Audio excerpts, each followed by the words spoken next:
আজি যে তাতে দেওবাৰ দিনটোতো যে মহিলাসকল কিমান ব্যস্ত হৈ পৰে আপোনালোকে নিশ্চয় জানে। আৰু এয়া মই ইহঁতক খানা খুৱাই লৈছোঁ যিহেতু মই আকৌ এতিয়ালৈকে গায়ে ধুব পৰা নাই, যিহেতু আজি ৰাতিপুৱা মানে 3:30 বজাতহে শুইছোঁ। আৰু বেটীভাগৰ গোটেই দাঁতৰ বিষ হৈ পেলাই ৰাতি শুব নোৱাৰিলে। তাৰপিছতে আকৌ সৰু আদিয়ে সাৰ পালে, আদি সাৰ পোৱাৰ পিছত মনে সাৰ পালে। তাৰপিছত তেনেকৈ ৰাতিটো টোপনিটো ভাগি থাকিলে। যেতিয়া টোপনি ধৰিছিলে, এনেও অলপ দেৰিয়ে হয় বা 12টা বজাৰ আগতহে শুওঁ। আৰু আমাৰ আকৌ আগফালে আকৌ খেতি আৰম্ভ হৈছেহে দেই, কিন্তু আমি ৰুই বাৰু শেষে কৰিলোঁ। কিন্তু এইডোখৰত আমাৰ যিডোখৰ ফ্ৰণ্টত আছে সেই তাত যে এখন জান আছে আপোনালোকে দেখিছে। আৰু ইয়াত পূৰা যেতিয়া পানী হয়, মানে পানী এতিয়ালৈকে বান কেইবাটাও আহিলেই বাৰু, বৰষুণ দিলে বানপানী হোৱা নিচিনা হৈ যায়। সেইটো কাৰণে মানে যিহেতু সেইটো কাৰণে খেতি কৰিব নোৱাৰে। আৰু সেইটো কাৰণে এতিয়া ভাদ মাহে সোমালে, এতিয়া পানী অলপ শুকাই আছে। তাৰপিছতে আজি ট্ৰেক্টৰে হাল বাইছে, লগতে গৰুৱেও হাল বাই আছে। ইমান দূৰৰ পৰা বাৰু মোক কেপচাৰ নকৰে মোবাইলটোৱে, বেটীয়েহে ভিডিঅ' কৰিছে। আৰু এয়া মই পতাপত এতিয়া কমেও 10 ওচৰা-ওচৰি বাজিলে, তেতিয়ালৈকে মই ঘৰ চফা কৰিয়ে আছোঁ, দেখিছেনে বাৰু। কি ক'ব আৰু, উপায় নাইকিয়া হৈ গৈছে। ৰাতিপুৱা সময়ত শুইছোঁ যিহেতু, সেইটো কাৰণে অলপ শুই উঠাও মোৰ দেৰি হ'ল। আৰু ভাত পানী খাই মেলি আজৰি কৰি আৰু ইহঁতক দুইটাকে শুৱাই ল'লোঁ, যিহেতু বেটীৰ এতিয়া নাচৰ ক্লাছ আছে, নাচৰ ক্লাছলৈ নিব লাগিব। দেউতাক গ'ল এফালে আৰু তাই ৰেডি হৈ গ'ল। টাইম টু টাইম, মানে ক'ৰবালৈ যাবলৈ হ'লে মানে একদম টাইমত পাবগৈ লাগিব। যদি অকণমান দেৰি হয় নহয়, একদম অৱস্থা বেয়া কৰি দিয়ে।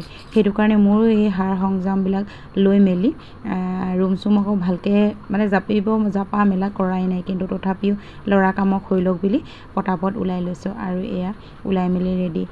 কিন্তু মোৰ আকৌ বেছি সময় নালাগে দেই, কিছুমান মহিলাৰ যে বহু সময় লাগে ওলাবলৈ, মোৰ কিন্তু বেছি সময় নালাগে। পিন্ধন উৰণতে গম পায় যে কেনেকুৱা মানুহ নহয় জানো, মানে কাৰণ মানে ইস্ত্ৰি দিবলৈ সময় নাই।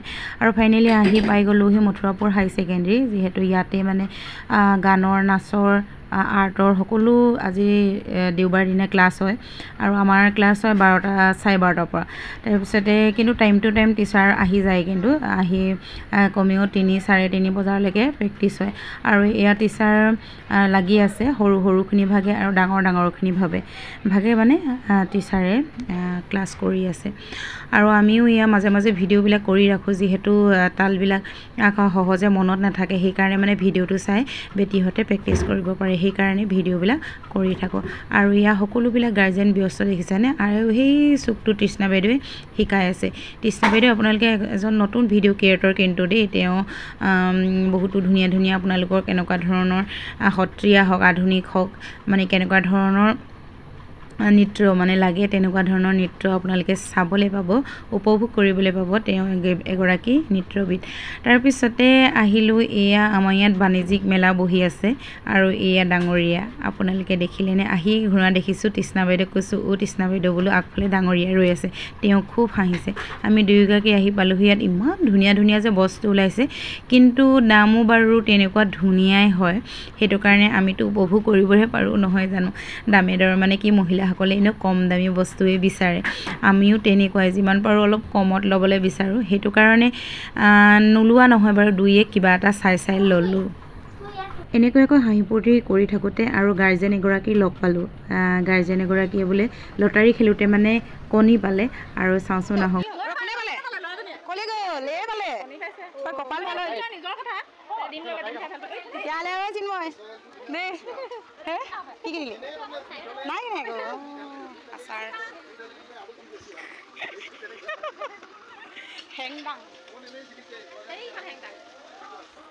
মাংস কাটিবলৈ ভাল আছে।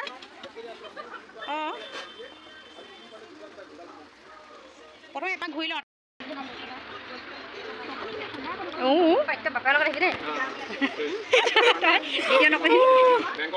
বেংকৰ লগত আহিব লাগে। ক'ৰ পৰা আহিছে আপুনি?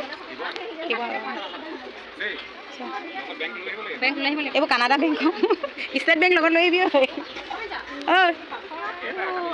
চব ভালকৈ চব। হয়তো নহয়। তাৰপিছত মেলালৈ আহিছোঁ বাৰু কিবা এটা নেখামনে, কিন্তু সৰু মেলাখন বেছি ডাঙৰ নহয়, সেইটো কাৰণে ভাবিলোঁ পুচকাকে খাওঁ। মানুহ এগৰাকীয়ে সুন্দৰভাৱে বিকি আছে। আৰু এয়া হৈছে ৰিপা, আমি সৰুকালত একেলগতে পঢ়া হাই ছেকেণ্ডেৰীলৈকে, আৰু তাই মই দুইজনীয়ে, কিন্তু আমি একেটা ছাইডৰ, তাই হৈ ৰহনৰ মই হ'লোঁ বৰুৱা নগৰ।